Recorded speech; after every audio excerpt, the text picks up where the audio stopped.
नमस्कार, तुम्ही पाहतात crime news India. Crime news इंडियामध्ये आपलं स्वागत आहे. तर सध्या आम्ही ग्रामविकास अधिकारी बडगाव इथं आलेलो. सर नमस्कार. नमस्कार. आपलं नाव? माझं नाव दयानंद विठ्ठल खोपण. मी ग्रामविकास अधिकारी ग्रामपंचायत कडबगाव इथं कार्यरत आहे.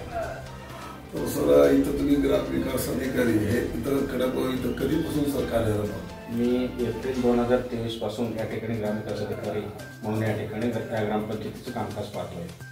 एप्रिल 2023 या कालावधीपासून इथं तुम्ही ग्रामविकास अधिकारी म्हणून कार्यरत आहात. तर भौगोलिक या गावची परिस्थिती कशी जाणून घेतली तुम्ही सुरुवातीला? या गावामध्ये मूळ गाव कडबगाव आहे. या गावाअंतर्गत अक्कलकोट रेल्वे स्टेशन इथली स्टेशनची वसाहत आहे. त्यानंतर शिवकोंडा तांडा म्हणून लमाण समाजाची वसाहत आहे. त्याला सोडून सेवालाल नगर हा एक भौगोलिक क्षेत्र असलेला गाव आहे. तोही या ग्रामपंचायतीच्या अंतर्गत येतोय. तर सेवालाल नगरमध्ये टोपू तांडा, काशनिक तांडा आणि ढिकेवाडी तांडा असे 3 तांडे आणि अक्कलकोट स्टेशनच्या वसाहतीच्या अंतर्गत गणेश नगर तांडा, भवन तांडा व शिवकोंडा तांडा, अक्कलकोट स्टेशन असे एकूण 5 तांडे आणि अक्कलकोट स्टेशनची वसाहत आणि मूळ कडबगावचं गाव अशा पद्धतीने या ग्रामपंचायतीची संरचना आहे. ठीक आहे सर. आता आपण सांगितल्याप्रमाणे या ग्रामपंचायतीची रचना आहे. गेली 1.5 वर्षामध्ये आपण त्या गावामध्ये ग्रामविकास अधिकारी म्हणून करायला तर नागरिकांची भौगोलिक गरज असते. त्या काय जाणून घेतल्या आणि ते कशा सोडवण्याचा पद्धत केली? या ठिकाणी हा मूळ म्हणजे कडबगावचा जो टोटल भाग आहे अवर्षण प्रवण क्षेत्रातीलच आहे. या ठिकाणी पर्जन्यवृष्टी पण अत्यल्प होतोय आणि या गावातील जमिनी देखील अतिशय माळरानाचा भाग आहे. तर या गावातील शेतकऱ्यांच्या किंवा गावकऱ्यांच्या राहणीमान उंचावण्यासाठी किंवा त्यांचं जे शेतीचं उत्पन्न आहे ते वाढीसाठी आम्ही महात्मा गांधी राष्ट्रीय ग्रामीण रोजगार हमी योजनेअंतर्गत शेतकऱ्यांच्या मागणीनुसार त्यांना सिंचन विहिरीचा लाभ मंजूर करून दिला. तर गेल्या वर्षामध्ये आपण एकूण 18 लाभार्थ्यांना या ठिकाणी लाभ करून दिला आहे आणि 18च्या 18 शेतकऱ्यांच्या विहिरी म्हणून पूर्ण तयार झाले. सर्व शेतकऱ्यांच्या विहिरीला पाणी लागलेलं आहे. तर मागच्या आठवड्यामध्येच आदरणीय गटविकास अधिकारी माननीय कवितके साहेब या ठिकाणी सर्व विहिरीचे पाणी करण्यानिमित्ताने आले होते.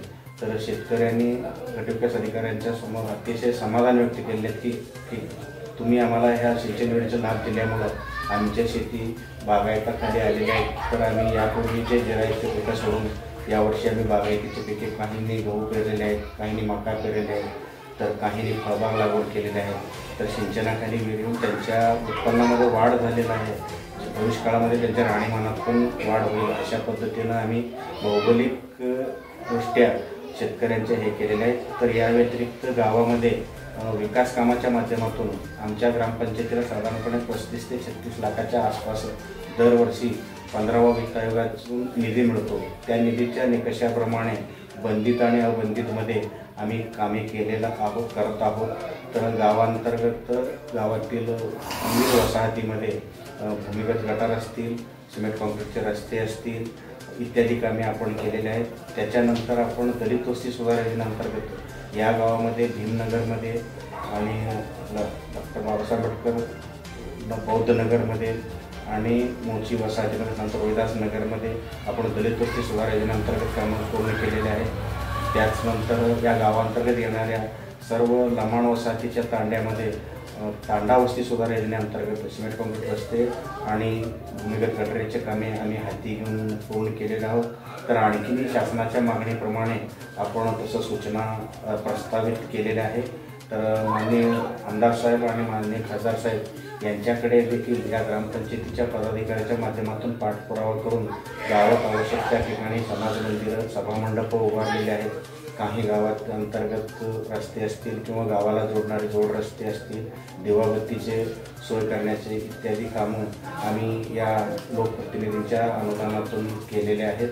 तर या व्यतिरिक्त आपण जिल्हा परिषदेमार्फत ज्या काही लाभाच्या योजना मिळतात गोर गरीब गरजू लाभार्थ्यांना शिलाई मशीनचा असेल, मिरची कांडा मशीनचा असेल इत्यादी जे आवश्यक आहेत त्या सर्व योजनेचा लाभ आम्ही सर्व तळागाळातील घटकांना भेटावं या दृष्टिकोनातून ग्रामपंचायतीच्या माध्यमातून करण्यात आलेले आहेत. याही उपर सांगायचं झालं तर या गावाअंतर्गत जे काही भूमिहीन असतील, अल्पभूधारक असतील अशाही लोकांना आपण लाभ मिळवून दिलेले आहे.